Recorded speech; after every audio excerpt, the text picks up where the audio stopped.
놀라워라 우리 옛그림 그 두 번째 시간입니다.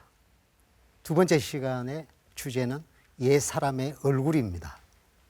그러니까 우리 옛그림 중에서 인물화나 초상화를 통해서 화가가 그 모델을 통해서 우리한테 얘기해 주고 싶은 것이 무엇인지, 아니면은 모델의 주인공이 모델을 서면서 자기의 신분을 드러내고 자기의 인상을 드러내면서 우리한테 무슨 얘기를 하려고 하는지, 그것을 우리가 짐작해보는 시간이 두 번째 시간의 목표입니다.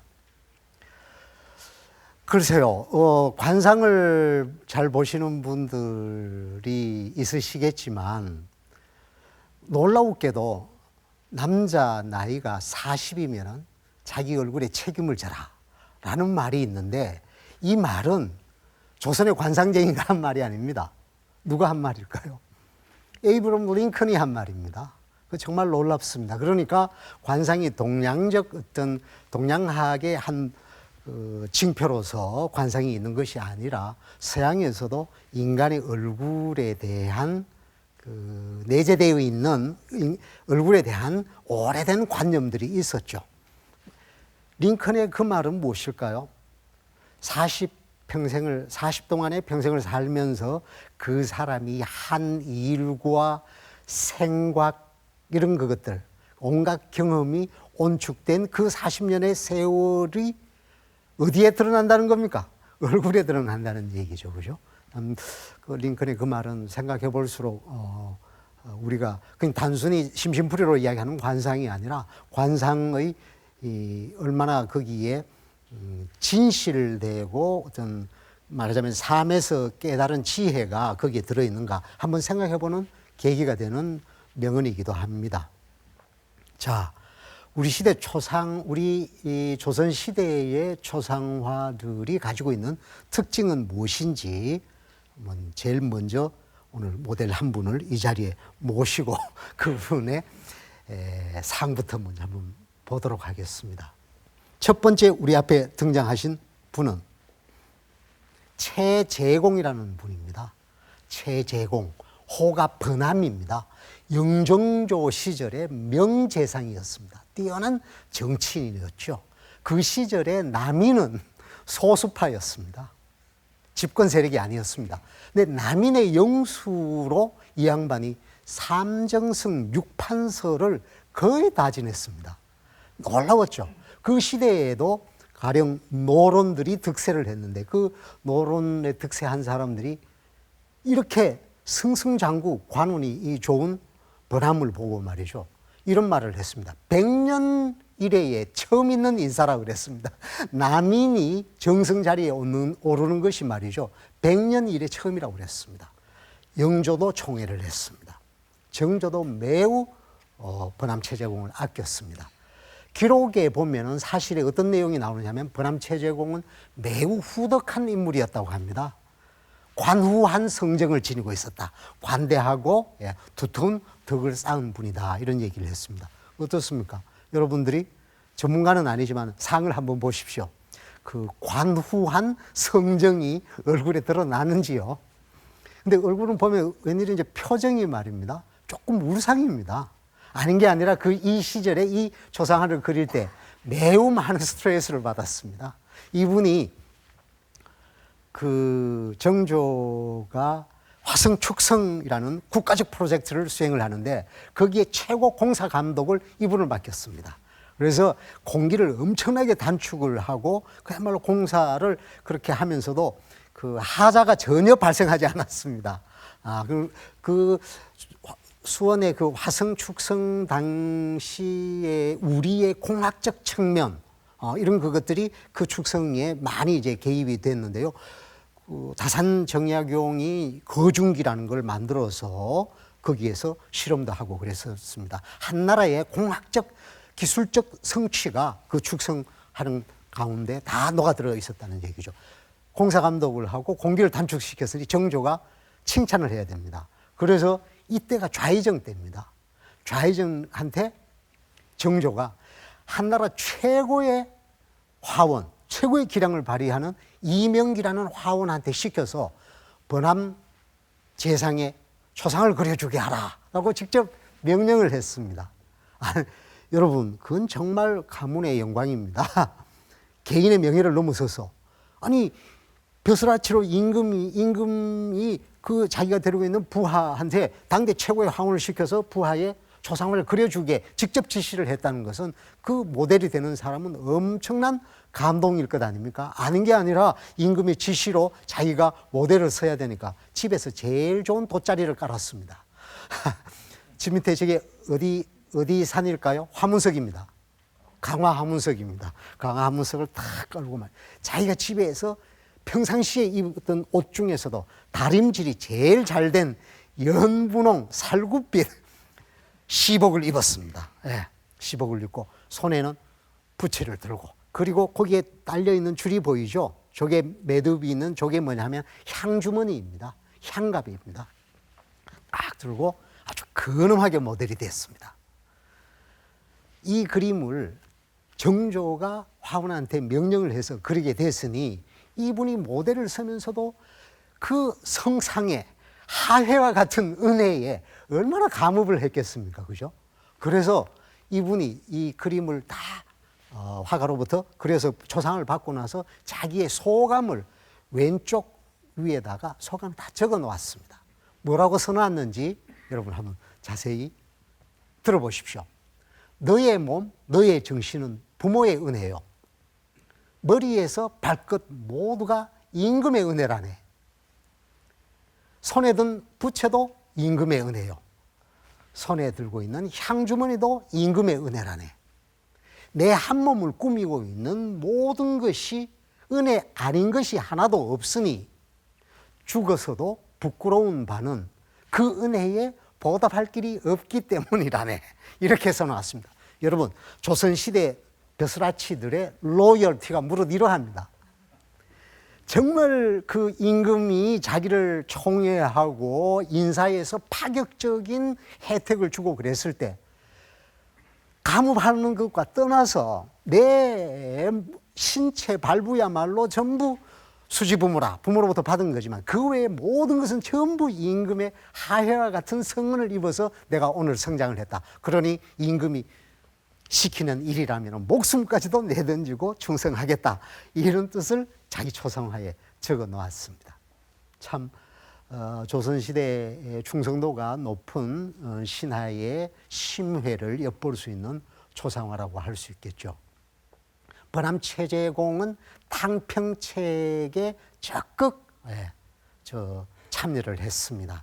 그래서 비록 남인의 영수지만은 그 소수파 남인의 이념과 남인의 이익을 그닥 뭐라고 할까요? 내세우질 않았습니다. 그리고 그 시대에 여러분 다 아시겠지만 서학, 이른바 가톨릭이 막 이렇게 들어올 때였습니다. 그죠? 그 쪽의 서학을 믿는 이른바 그 시의 기층 민중들에 대해서 그렇게 심하게 박해서는 안 된다는 생각을 가지고 있었던 분입니다. 정말 명재상이었죠. 그런데 여러분, 이 초상화는 누가 그렸냐면 아까 말씀드린 대로 영종조 시절에 최고의 초상화가였던 이명기라는 사람이 그렸습니다. 네, 이명기가 그린 이 초상화는 지금 보물로 지정이 되어 있는데요. 자세히 보시면은 우리가 이 번암 최재공의 이목구비에서 약간 이상한 점을 발견할 수가 있습니다. 이목구비 중에 어느 부분이 좀 이상하게 보이시나요? 예, 금방 아시네요. 한쪽 눈의 눈동자는 중앙에 있는데 한쪽 눈은 한쪽으로 굉장히 심하게 쏠렸습니다. 사시입니다. 번암 최재공이 사시였다는 사실은 그분의 문집에도 안 나옵니다. 다음에 이분의 행장을 기록한 다산 정약용의 글에도 없습니다. 승종원 일지에도 안 나옵니다. 조선왕조 실록에도 안 나옵니다. 오로지 초상화가 남아 있어서 그 18세기에 날리던 명정치가인 번암 최재공이 개인적으로는 사시였구나라는 것을 우리가 이 기록화를 통해서 알 수 있게 되는 거죠. 초상화의 첫 번째 가치는 기록으로서의 가치입니다. 문자 텍스트로 기록되지 없었던 것, 되지 않았던 것조차도 이렇게 그림을 통해서 그분의 말하자면 약점이라고 할 수 있을까요? 그런 것까지도 이렇게 잡아 놓았습니다. 옛날에 높은 벼슬에 있는 분이라면은 하찮은 중인 신분의 화원이 자기 얼굴을 그릴 때 요즘 생각에 이렇게 부탁할 수 있을 것 아닙니까? 야, 내 한쪽 눈동자가 약간 초점이 맞는데 초상화 그릴 때 조금 정중하게 놓게 좀 그려주게 이야기할 수 있습니다. 이게 인지상정입니다. 아니면은 뭐 높은 벼슬에 있으니까 막 권세를 이용해서 너 이렇게 그려라고 뭐 명령할 수도 있을 것 아닙니까? 조선시대 초상화가들이 위대한 이유가 뭐냐면 비록 신분은 양반보다 떨어지는 중인 계층에 있었지만은 그 모델이 임금이건 삼정석 육판석은 부당한 요청, 내 얼굴의 약점을 어떻게 돋보이게 바꾸어 달라는 이런 요청에 대해서 절대 들어주지 않았습니다. 조선시대 초상화가들의 가장 위대한 점, 절대 뽀샵을 안 해준다는 것. 이것이 조선시대 초상화의 위대한 점이자 화가의 뛰어난 말하자면 도덕이고 규범이었다는 것이요. 다음 다른 분 한 분 또 보도록 할까요? 이분이 누구냐 하면은 표암 강세황이라는 분인데 이분은 18세기 문화예술계의 최고 권력자였습니다. 뛰어난 비평가이자 뛰어난 창작자이자 뛰어난 정치인이자 또한 문인으로서 명성이 굉장히 높았던 분입니다. 이분이 어려서부터 신동이었습니다. 뭐 10살이 되기 전에 숙종이 이렇게 붕어를 하자 숙종을 애도하는 시를 쓰었을 정도고요. 11살에 할아버지 손을 잡고 과거장에 갔는데 과거 시험 답안지를 적는 선비를 이렇게 물끄러미 내려다보고 하는 말이 약간 과장하자면 그렇게 쓰면 떨어질걸요. 11살 먹은 아이가. 그러니까 요새 젊은 아이들이 젊은 친구들이 얘기하는 표현을 빌자면 조선시대 최고의 엄친아가 강세왕이었습니다. 근데 이분의 이름이 매우 생소하지만 이분이 기른 제자가 누구냐라고 이야기를 하면 다 압니다. 단원 김홍도입니다. 단원 김홍도의 스승이 바로 표암 강세왕입니다. 이분이 그렇게 신동이면서 벼슬은 60이 한갑이 넘어서 벼슬을 했습니다. 그래서 벼슬을 하면서 당상관을 지냈죠. 정산부 미상을. 요즘으로 치면 국방부 차관과 서울시장을 지냈습니다. 그런 분인데 이 초상을 누가 그렸느냐? 여러분, 자기가 그렸습니다.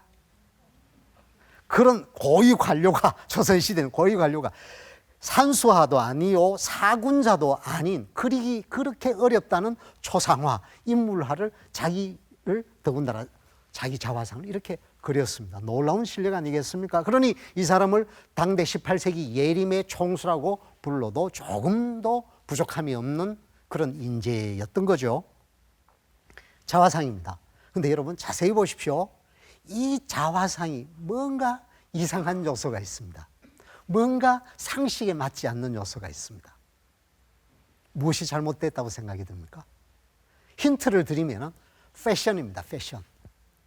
입고 있는 옷을 잘 보십시오.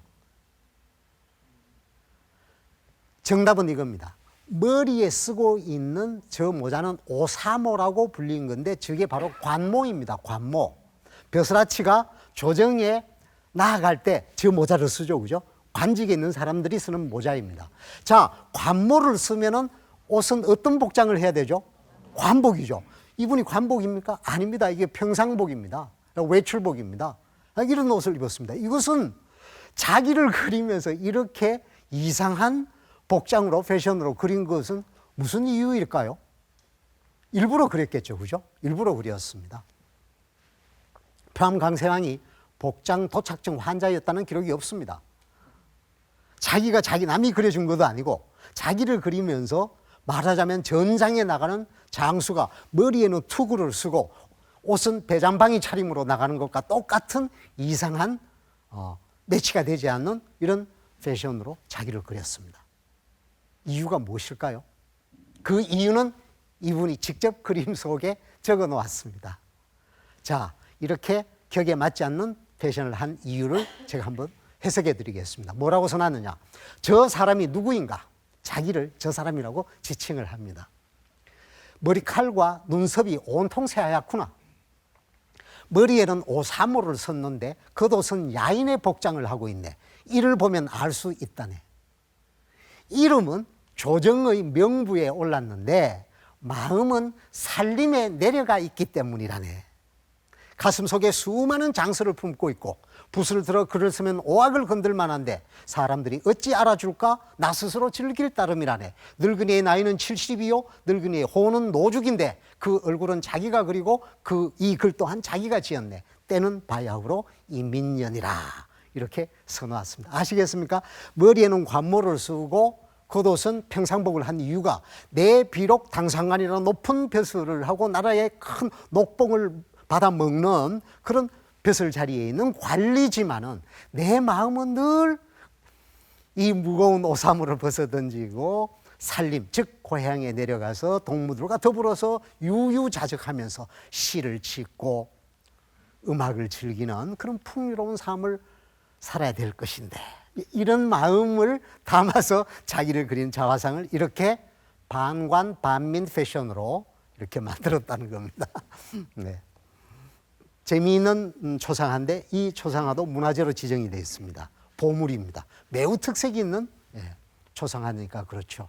근데 이분 초상화를 보는 김에 마침 이분과 한번 비교해 볼 만한 분이 지금 대형 박물관에 편히 쉬고 계시는데 오늘 대구 MBC 스튜디오에 제가 특별히 모셨습니다. 그분이 누구냐 하면 이분입니다. 지금 대형 박물관에 소장되어 있는 작품인데요. 약산강이오라는 문인의 초상화입니다. 왜 이분을 굳이 평강서왕의 자화상과 비교하느냐? 얼굴을 자세히 보십시오. 닮지 않았습니까? 얼굴이 굉장히 길죠. 네. 그리고 코도 길쭉합니다. 그리고 인중이 제법 깁니다. 그죠? 그리고 두 분 다 하관이 쪽 빠릅니다. 그죠? 네. 평강서왕이 할아버지요. 약산강이오가 손자입니다. 조선지간입니다. 이 할아버지와 손자가 이렇게 닮았습니다. 그러니까 옛 어르신네들이 저희들한테 하는 말씀이 있죠. 어디 가도 다른 도둑질은 하더라도 시도둑질은 하지 마라. 이걸 보더라도 그 조선간이 요즘 말입니다. 학자들에 의해서 격대 교육이라는 것의 중요성이 굉장히 강조되고 있습니다. 격대 교육이라는 말은 그 아버지와 아들 사이가 아니라 조선 관계, 할아버지와 손자가 격대입니다. 그죠? 한 해를 뛰어넘는 거죠. 아버지와 부자 관계보다 더욱 도탑고 애정에 넘치는 사랑스러운 관계가 조선 관계입니다. 그죠? 예, 다 우리도 할아버지나 할머니 무릎에 앉혀서 컸습니다. 그죠? 그러니까 조선 시대의 조선 관계에 대한 그 교육의 효과에 대해서 요즘 학자들이, 인문학자들이, 젊은 학자들이 그것을 연구한 논문들이 제법 나오고 있습니다. 그것은 할아버지를 통해서 말하자면 격세유전된 이분들의 경우에 격세유전된 예술에 대한 기질이 이분의 얼굴 관상에 고스란히 다 나와 있다고 전문가들은 얘기를 합니다. 손자 역시도 할아버지의 그 예술적 끼를 고스란히 이어받아서 벼슬은 군수 정도를 지냈지만은 시, 서, 화 이 세 개 분야에서 뛰어난 초절정의 기량을 발휘했기 때문에 삼절로 불렸던 그런 분입니다. 할아버지와 손자 관계, 이 초상화를 통해서도 그 닮은 것을 넘어서서 한 대를 뛰어넘어서 그분의 유전자가 손자에게 전해지고 있는 그런 모습을 우리가 두 개 초상화를 비교해 보면서 느낄 수가 있었습니다. 자, 서직수라는 분입니다. 서직수. 서직수는 어떤 분이냐 하면은 한마디로 대단한 분입니다. 특히 이 자리에 계신 분들은 잘 아실지 모르겠습니다. 잘 아실 수 있죠. 이분이 대구 서씨입니다. 네, 대구 서씨의 후손인데요. 벼슬은 뭐 홍산 현감, 공주 판관 이런 걸 지내다가 마지막에 이제 돈영부 도정이라는 당상관 품계를 받은 분인데요. 뭐 벼슬 정치보다도 시 잘 짓고 붓글씨 잘 쓰고 그림도 제법 잘 그렸던 아주 풍류 있는 문인이었죠. 여러분 조선시대 18세기 조선 후기에 대구 서씨들 즉 뭐 달성서씨라고 통칭하겠습니다. 달성서씨들의 위세가 얼마나 대단했습니까? 대단한 집안입니다. 거기에 그야말로 정승열을 줘도 바꾸지 않는다는 대제학을 지낸 분들이 수두룩하게 나왔습니다. 대단한 조선의 4대 명문가 중에 하나다. 이렇게 대구 서씨들은 자부를 하고 있죠. 그분인데 이분이 지금의 서울 소공동에 사실 때 집에 거느리고 있는 자기가 직접 메우고 입히고 재우고 하는 노비가 몇 명이나 되는지 아십니까? 어떤 소장학자가 그걸 뒤져봤는데요. 자기 집에 데리고 있었던 노비가 무려 32명이었답니다. 32명을 먹여 살릴 정도의 집이었다면 이건 무슨 99칸 가옥도 저리 가라 아니겠습니까? 그럴 정도로 위세 있는 집안의 문인이었죠. 여러분, 조선시대 초상화 중에는 말입니다, 서 있는 그림이 좀 드뭅니다. 대개 의자에 앉아 있거나 아니면은 깔개, 즉 화문석, 나는 호피표피, 거기 위에 그냥 앉아 있는 그런 좌상이 많은데 이건 입상입니다. 그 입상이라서 그런지 이분의 이 초상을 보는 순간 서직수의 요즘 말로 존재감이 그냥 이렇게 압도하는 듯한 느낌이 들죠. 물론 서 있기 때문에 그렇기도 하지만 이분의 패션을 잘 보십시오. 머리에는 소동파가 즐겨 썼다는 동파관을 쓰고 허리에는 검은 띠를 이렇게 맸습니다. 그리고 신발은 뭡니까? 하얀 버선발이죠. 이른바 이 패션을 화이트 앤 블랙, 블랙 앤 화이트 패션이라고 부를 수가 있습니다. 그러니까 매우 삼엄한 듯한 느낌, 그리고 존재감이 육박해 오는 그런 느낌이 들죠. 이 그림을 그린 화가와 그 화가의 초상화를 받아든 서직수의 심정이 어떠했는지 이 그림 속에 또 글이 나와 있습니다. 우선 서직수가 이 그림을 받고 나서 느낀 소감을 저기 써놓았는데 뭐라고 쓰느냐 하면은, 이명기가, 아까 말씀드린 그 이명기가, 번암체제궁을 그린 당대 최고의 초상화가 화원 이명기가 얼굴을 그리고 김홍도가 몸을 그렸다. 이야, 여러분, 김홍도가 500년 조선 미술사의 불세출의 천재 화가입니다. 영종조 시절의 최고의 조상화가는 화상관 이명기입니다. 당대 최고 화가가 둘이가 붙어서 합작으로 그렸습니다. 서직수의 위세를 아실만 하죠. 그랬는데 뭐라고 써놨느냐, 두 사람은 화가들 사이에서 제법 이름이 있는 사람이다. 그럼에도 불구하고 내 정신의 한 조각도 제대로 그려내지 못했다. 오호, 애달프라. 나는 어찌하여 숲속에 고요히 엎드려서 도나 딱지 쓸데없이 명산, 유명한 산을 돌아다니면서 쓸데없는 잡스런 글이나 쓰면서 내 마음의 힘을 전부 다 낭비하여 버렸구나. 그래도 내 평생을 한번 계략적으로 논평해 본다면은 속되지 않은 것을 귀하게 여겼다고 하겠네. 이렇게 써놨습니다. 비록 그 시서화, 글씨 쓰고 명산을 유람하는 데만 시간을 뺏겼지만 그래도 내가 내 평생을 돌아보면 내가 그래도 천박하고 속된 그런 기운으로 속되게 처신하지는 않았어. 이제 이렇게 얘기를 합니다. 여기서 놀라운 것은 당대 최고의 화가 두 사람의 솜씨를 동원해서 그린 초상화인데 자기 정신의 한 조각도 제대로 못 그려냈다고 지금 핀잔을 주고 있습니다. 놀랍죠? 이분의 이렇게 오만하게 평가를 하시는 이분의 얼굴을 한번 확대해서 보도록 하겠습니다. 아닌 게 아니라 그야말로 이분은 오골입니다. 오자라는 것은 오만하다 할 때와 다음에 오연하다고 할 때 그 오자인데 그 뼈골자를 써서 이런 관상을 오골이라고 얘기를 할 수가 있겠죠.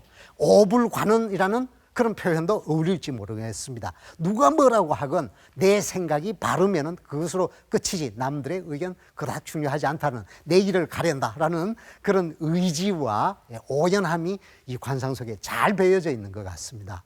그러니까 당대 최고의 화가가 그려줬는데도 불구하고 야, 이 초상은 내 정신이 다 들어있질 않아 라고 한마디로 그냥 일도양단해버리는 거죠. 그 얼굴이 저런 표정에서 드러나고 있습니다. 초상화가가 얼마나 위대한가에 대해서 제가 말씀드렸죠. 여기에 그 실증이 이 그림 속에 나와 있습니다. 자세히 보시면 뺨에 점 3개가 보입니까? 이것은 이른바 노인성 흑자, 검버섯이라고 불리는 노인성 흑자가 아닙니다.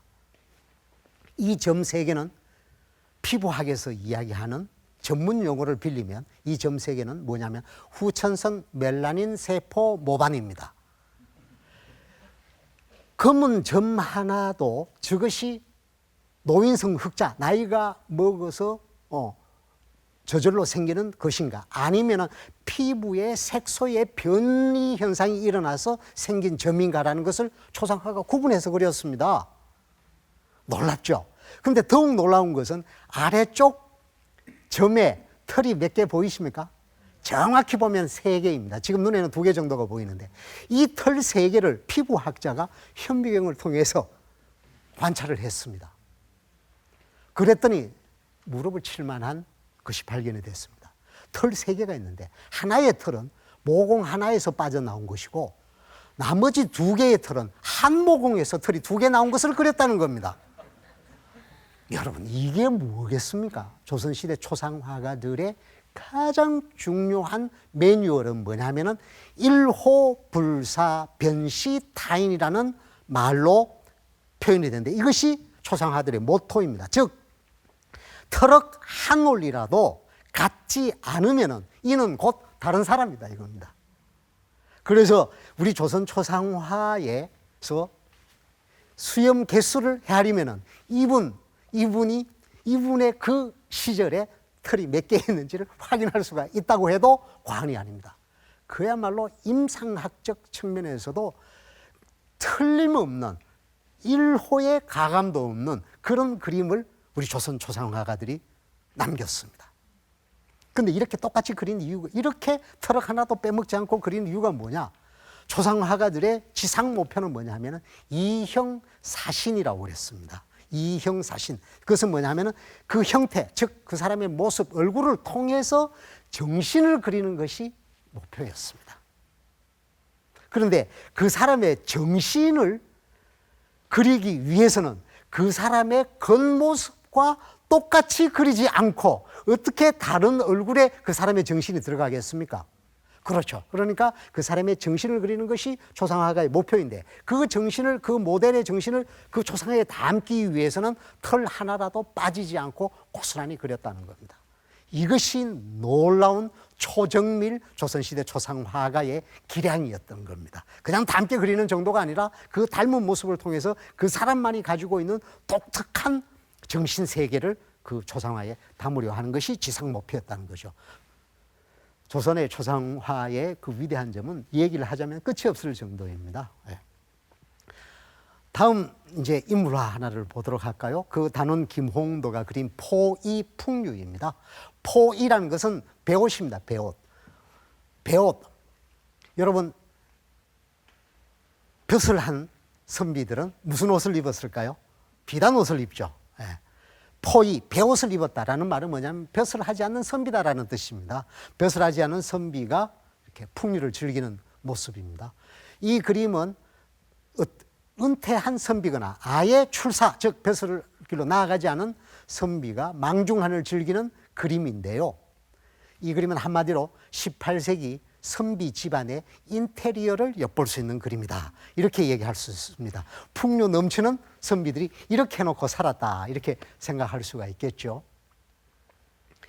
자, 이 그림을 보면은 선비들이 조선시대에 어떤 모습으로 살았는가, 어떤 여유와 풍류를 즐겼는가를 알 수 있습니다. 가슴에 품고 있는 게 뭐죠? 악기가? 비파입니다. 그리고 목이 꺾인 거로 보면 우리비파, 향비파가 아니라 당나라 비파, 당비파입니다. 줄이 4줄이고 연주를 합니다. 조선시대 선비들은 무릇 시, 서, 화뿐만 아니라 음악, 특히 검문고, 비파 이런 악기들을 잘 다루어야만이 그 사람이 양식 있는 선비로 추앙을 받을 수가 있었던 거죠. 그래서 뒤에는 저렇게 두루마리로 된 서책을 잔뜩 쌓아놓고 그 앞에 청동기가 있고 다음에 도자기도 있고요. 다음에 옆에 바닥에 깔려있는 게 뭐겠습니까? 식물인데요. 무슨 식물의 잎일까요? 파초잎입니다. 파초잎. 파초잎을 왜 방 안에 들여다 놓았을까요?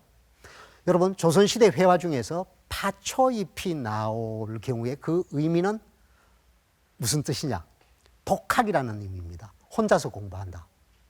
왜 그러냐면 당나라 때 회소라는 초서를 잘 쓰는 서예가가 있었는데 집안이 가난하여 붓글씨 연습할 종이를 못 구했습니다. 그래서 여름날에 파초를 심어놓고 잎이 크지 않습니까? 잎이 다 자라면 그걸 잘라서 그 위에 붓글씨 연습을 하고 다 쓰면 또 물에 헹구고 또 쓰고 했다는 겁니다. 그래서 파초가 나오면은 독학, 혼자서 열심히 공부한다라는 의미가 됩니다. 그래서 파초잎 옆에 무엇이 있습니까? 붓이 있죠. 예. 그리고 바닥에 깔려있는 것은 생황입니다. 생황. 그 악기를 부는 저것은 저 삼국시대부터 있었던 1000년이 넘는 우리의 전통적인 악기입니다. 그리고 칼은 호신용이 아닙니다. 문인들이 다 좋은 칼 하나를 가지고 있었는데 그 칼은 벽사, 즉 삿된 것을 물리친다는 의미도 있고 진리를 쫓아간다라는 의미도 있습니다. 예. 그래서 가령 불교에서는 칼이 가지는 의미는 불법을 이야기를 하는 겁니다. 부처님의 말씀. 그래서 절에 가보면 우리가 어떤 정각들 중에 심검당이라고 써놓은 게 있습니다. 칼을 찾는 집. 그게 사찰에 보면 그런 편액을 붙여놓은 정각들이 있는데 그것은 곧 칼을 찾는 집, 즉 부처님의 불법을 찾는 집이다. 이렇게 해석을 하는 거죠. 여러분, 이 그림에 나오는 벼슬을 하지 않는 선비가 정말 얼매임 없는, 벼슬에도 연연하지 않고 명예나 재물에 대해서도 초연한, 나는 정말 얼매이지 않는 자유로운 영혼의 소유자야 라는 것을 드러내는 장치 하나가 있습니다. 어느 부분일까요? 단원이 그 부분을 일부러 강조했습니다. 옆에 그 표주박에 들어있는 술, 그것도 되겠습니다만, 이분이 지금 맨발입니다. 맨발. 조선시대 선비가 반가운 손님이 오면은 무슨 발로 나가죠? 맨발로 뛰어나가는 사람은 그는 불황무식한 상놈입니다. 버선발로 뛰어나간다고 그러잖아요. 그 말은 곧 어떤 경우에도 선비들이나 사대부 양반들은 버선을 벗지 않았다는 얘기 아닙니까? 그 혼자 있으면서 버선밭을 벌써 던졌다라는 것은 나는 조선의 모든 통제와 규율을 벗어난 자유로운 영혼의 소지다라는 것을 은근히 이렇게 보여주는 거죠. 아니나 다를까 이렇게 단원이 그려놓고 그림 속에 써놓은 말이 뭐냐 하면은 종이로 창을 내고 흙으로 벽을 쌓은 곳에서 평생토록 베옷 입고 살더라도 그 속에서 시집고 노래하겠노라. 이렇게 써놓았습니다. 정말 한가로운 선비의 자유로운 정신을 잘 보여주는 인물이라고 할 수 있죠. 그 글 제일 윗머리에 도장 하나가 보입니다. 이 도장을 살짝 확대를 해봤더니 두 글자가 보입니다. 이게 전서로 쓰여져서 옛글씨로 쓰여져서 읽기가 좀 어떨지 모르겠습니다. 이렇게 써놓았습니다. 예. 여기 하나 더 있습니다. 이게 무슨 말이냐? 정자로 쓰면은 무엇입니까? 얼음 빙, 마음심입니다. 빙심이라고 써놓았습니다. 빙심, 얼음과 같은 마음. 이 말은 무슨 뜻일까요?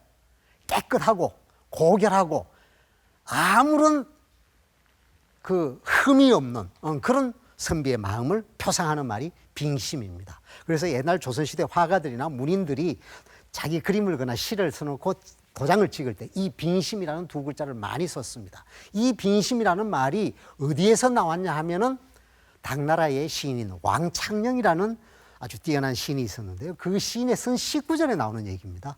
뭐라고 얘기를 했느냐? 그 시에서 낙양의 친구들이 내 소식을 묻거들랑 한 조각 얼음 같은 마음이 옥병에 들어있다고 전해주게나.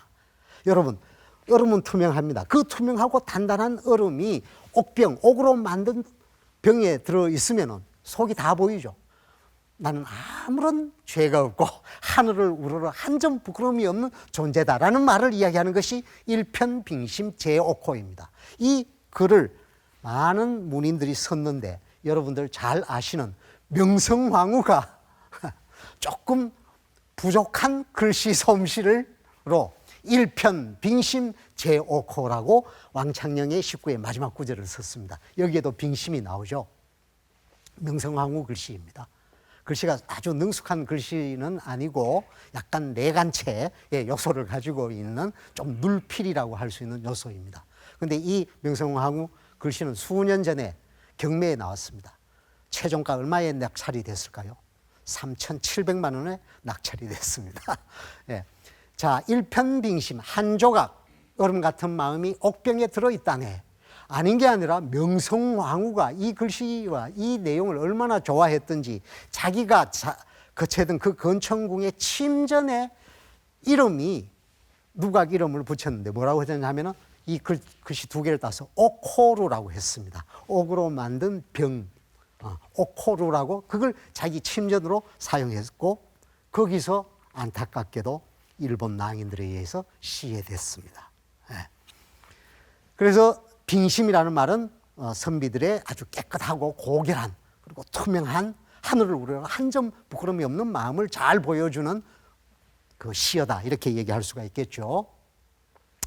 이제 신윤복이라는 조선시대의 화가 중에서 가장 이단적인 그림을 많이 그렸던 천재 화가입니다. 단원은 매우 점잖은 그림을 많이 그렸는데도 불구하고 조선 선비들이 보면 약간 낯을 불킬 만한, 그리고 요즘식으로 이야기하면 19금 요소를 많이 담고 있는 그림을 제일 많이 그린 조선 후기의 풍속화가 누구냐? 해운 신윤복입니다. 네. 해운 신윤복은 그래도 말이죠, 조선시대 신숙주, 신말주 그 형제의 그 고령 신씨의 후예였습니다. 그러니까 참 윗대는 대단했었는데, 그 자기보다 조금 앞선 그런 시대의 선비들이 이제 좀 다 그 매우 이제 낙후한 바람에 이제 화원으로, 아버지도 화원을 지냈던 분이죠. 신윤복이 뭐라고 썼습니까? 천금상년이라고 했습니다. 제목이 천금상년은 뭐냐 하면은 저 검은고 소리를 들으면서 연꽃을 감상한다는 얘기입니다. 천금상년. 여기에 여러분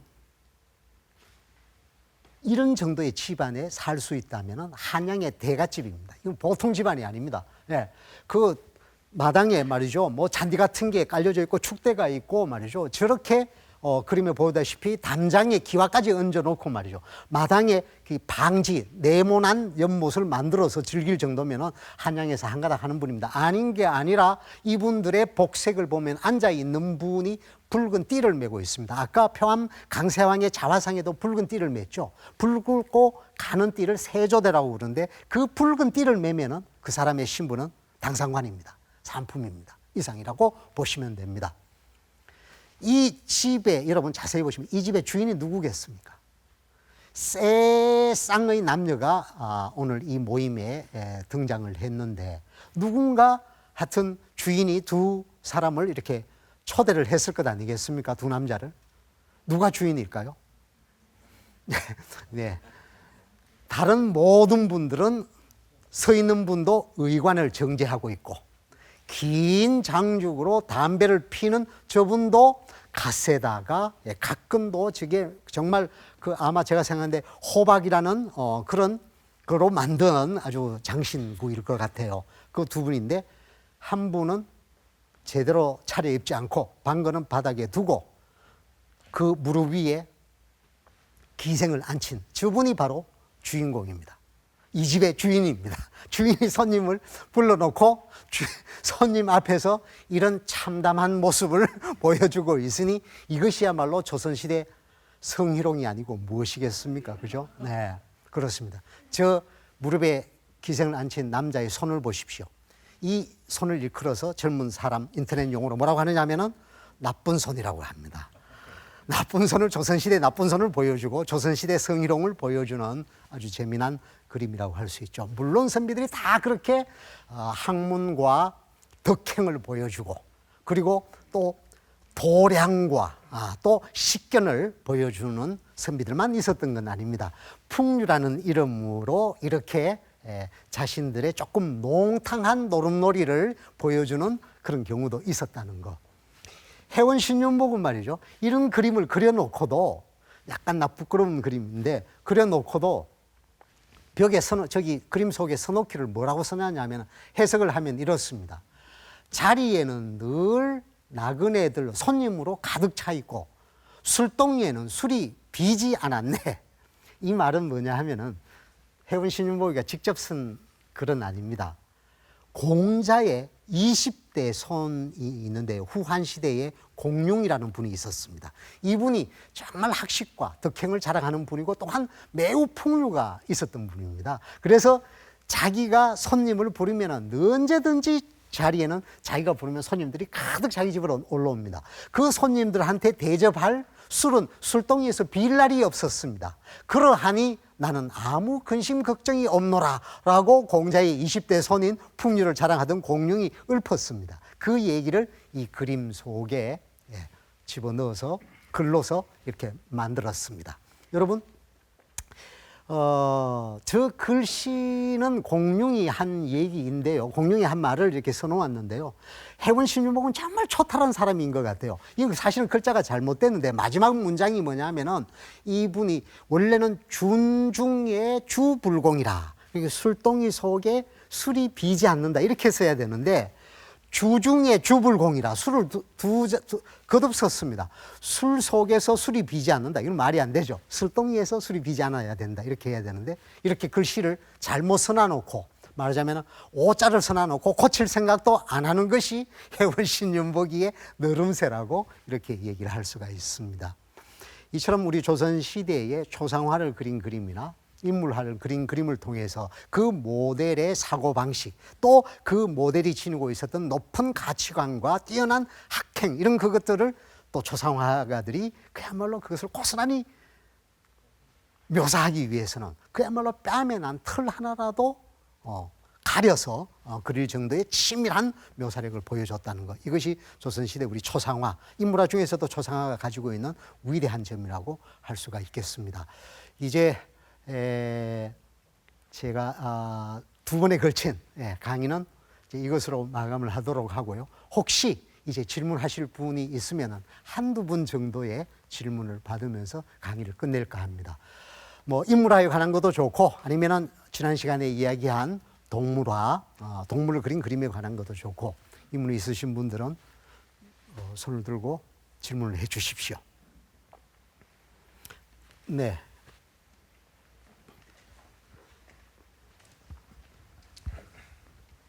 네, 유익한 강의 잘 들었습니다. 그 초상화를 그릴 때 시간이 어느 정도 걸리는지 궁금하고요. 그다음에 시간이 많이 걸린다면 요즘처럼 사진이 있는 것도 아니고 모델이 이제 있어야 될 건데 수염이나 이런 것들은 매일 변화를 합니다. 네. 그거를 어찌 그렇게 정확히 그릴 수 있는지. 네. 네. 그리고 그 최재공의 그 초상화 중에서 손이 조금 이상하던데. 네. 예, 그거는 사실적이 아닌 것 같던데 어떻습니까? 세 분이 해야 할 질문을 전부 다 도맡아서 해주셨습니다. 제일 마지막 질문에 대한 답을 하겠습니다. 최재공의 손이 좀 이상하다, 어색하다, 정확하게 보셨습니다. 조선시대 초상화에 유난스럽게도 손이 나오는 초상화가 잘 없습니다. 왜일까요? 우선은 첫째, 표암 강세왕의 자화상에서 보았듯이 도포 자락을 아래쪽으로 내리면은 소매가 길어서 손이 잘 안 보입니다. 그런 것도 있지만은 표암이 자기 손을 그릴 정도의 묘사력에 자신이 없었을지도 모릅니다. 여러분, 손을 그리는 것은 정말 어렵습니다. 미술을 지망하는 학생들이 학원에서 그림을 그릴 때 손을 그리게 스케치를 해서 대생하러 가면 전부 다 힘들어합니다. 손이 정말 많은 표정을 가지고 있습니다. 얼굴 못지않은 표정을 가지고 있고 이 손의 모습에서 그 질감을 잘 묘사하기는 매우 힘듭니다. 조선시대 초상화가도 그런 점에서는 대생력이 좀 떨어지고 자신이 없을 경우에 안 그려버리는 거죠. 당대 최고의 화가 이명기가 그린 번암 최재공의 초상에서 손이 이상하다는 거 맞습니다. 손이 마치 고무장갑에 바람을 넣은 듯한 그런 모습을 그려줬습니다. 손 그리기의 어려움을 이렇게 보여줬습니다. 정확한 매의 눈으로 그것을 관찰하셨습니다. 다음에 초상화를 그리는데 어느 정도 시간이 걸리느냐. 아까 말씀드린 화상관 이명기라는 당대 최고의 화원이 자기 자화상을 그린 표암 강세황의 초상화도 그린 적이 있습니다. 그런데 그 손자들이, 표암의 손자들이 자기의 윗대 어른의 초상화를 그리게 된 그 경위에 대해서 다 써놓은 기록이 지금 남아 있습니다. 거기에 보면은 이명기가 표암 강세왕의 초상화를 그리는데 일주일에서 열흘이 걸렸다고 합니다. 네. 그리고 그 화가한테